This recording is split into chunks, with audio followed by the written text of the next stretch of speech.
So Scotland's breathtaking landscapes are calling, but if you're planning a campervan or motorhome adventure across this rugged country, then you're likely to be brimming with questions.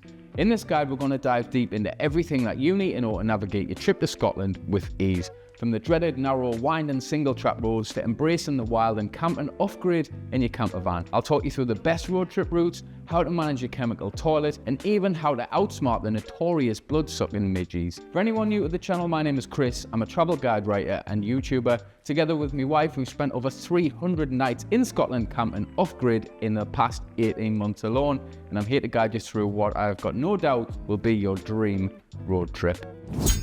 First up, we have the Borders in Southwest. Now, this area is unbelievably rich in historic locations such as castles, abbeys, and historic towns. It's easy to get to, easy to drive, and very, very accessible. Next, we arrive in the central belt of Scotland, which is where most of the population live. There's not much here in the way of scenery, but your large cities like Edinburgh and Glasgow are both located in this area.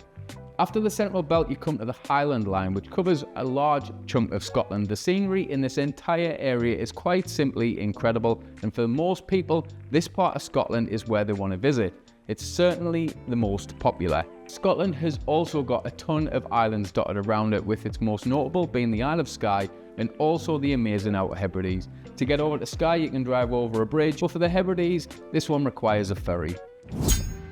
If you're looking to see the best of Scotland in one single road trip, then my recommendation would be the aptly named Ultimate Scottish Road Trip. This route will take you through some of Scotland's most iconic parts, up to the Isle of Skye and back again. There are no single track roads until you get to Skye, and the whole trip can be done without ever driving on one if you choose your Skye destinations wisely. We do have a travel guide available for this route, which covers everything from the route, things to consider, activities, viewpoints, park-ups, campsites, and everything else that you need to make the most out of this incredible road trip. The guide is available at the link in the description. If you're a fan of beaches, then next the recommendation has to be the Outer Hebrides. As I previously mentioned, it does require some planning to get there, as the ferry only sails from 2 different locations, but it is very much worth the effort. For winter adventurers, I would highly recommend visiting the Cairngorms. This place is geared up for winter and outdoor adventures. It's got ski centres, cool towns, a very unique look and feel to it,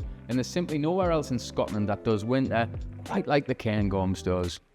For any history buffs or people who want something a lot more accessible and closer to home, the Borders are a remarkable and beautiful place. There are endless things to do, stunning scenery, and best of all, you've got all of the amenities that you used to at home, which makes life a lot easier. We currently have 5 travel guides available, which cover the Ultimate Scottish Road Trip, the improved North Coast 500, the Outer Hebrides, the Isle of Arran, and our newest guide, the Borderlands 320. All of the guides come with a digital map, things to do, food and drink recommendations, viewpoints, park-ups, campsites, and everything that you could possibly need to plan your road trip.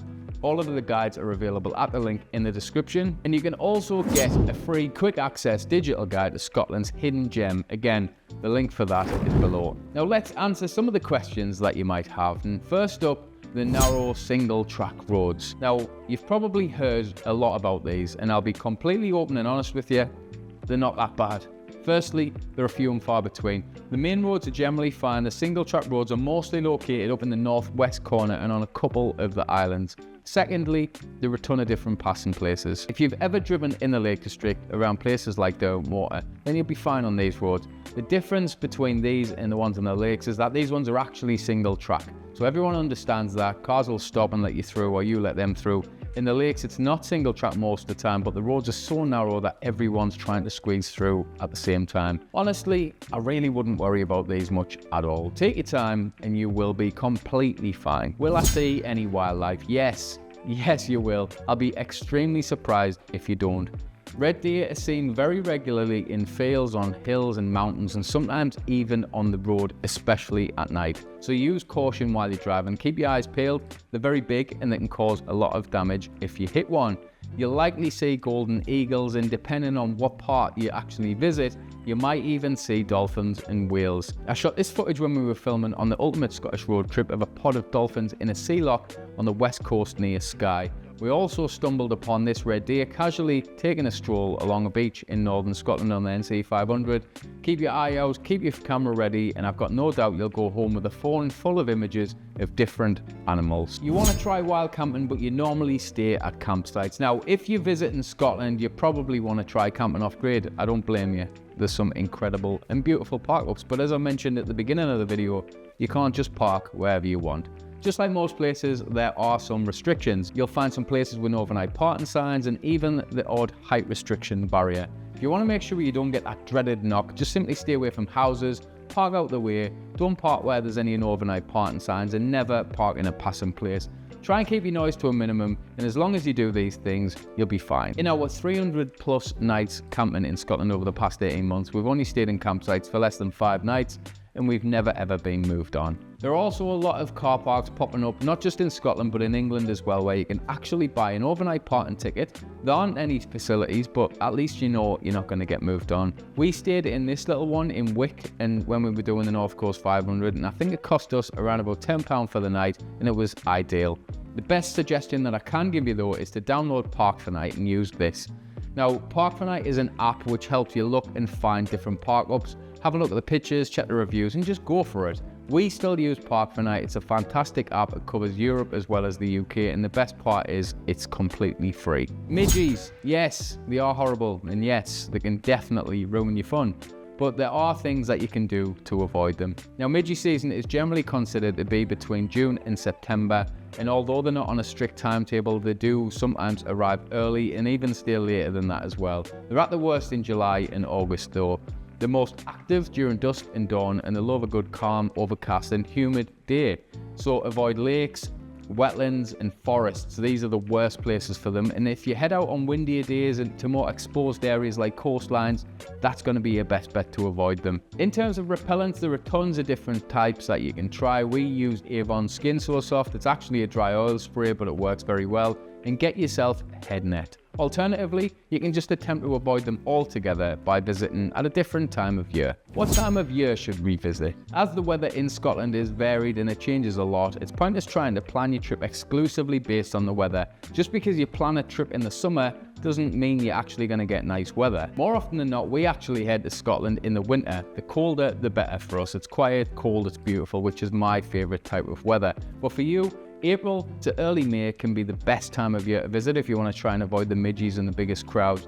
Late September or October are equally good too. Services, petrol stations, that kind of thing. If you're planning on heading far up north into the Highlands, then services can become a little bit sparse.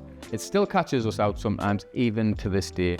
The general rule of thumb is that the further north you go, the less there is. Shops, supermarkets, petrol stations all become a little bit less frequent, generally speaking.